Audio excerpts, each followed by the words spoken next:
vęrze se pune în moast și în lig de popăr, în lig de soare. Ăla e din cea mai mare, că vor veni vișe de ieni și ce să te joace în ajutul astăzi. Astăzi am porc ucis și razbicărit. Aceasta e de zabelei vęrzele, în lig de slănină, frișcă, și asta sunt vęrzele.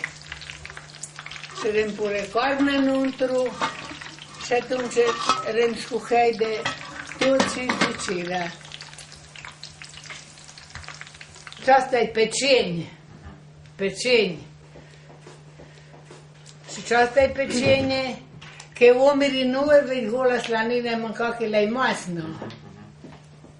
Tu văd de grai vęrzele sus, da?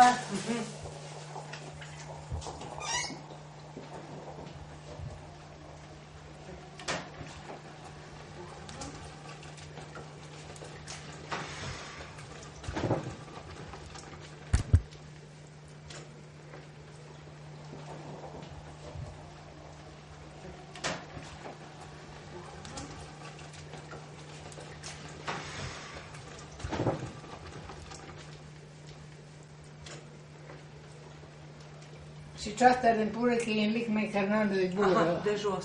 Ia. Evo, atunci puteți pune. În pode. Aha, în pode. Fac mai Ia. Atunci vęrzele acolo pure. Mă pure și asta când e loc. Așa, încă atunci am pus. Ia. Și aceea, evo. Bravo. E încă loc. Încă amor că atunci.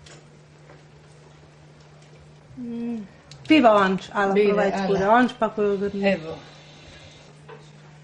Acum îi să lua. De popăr. Evan, Popăr, o zărnă. Ca să... În lic daie pomerisul. Și în lic de oali.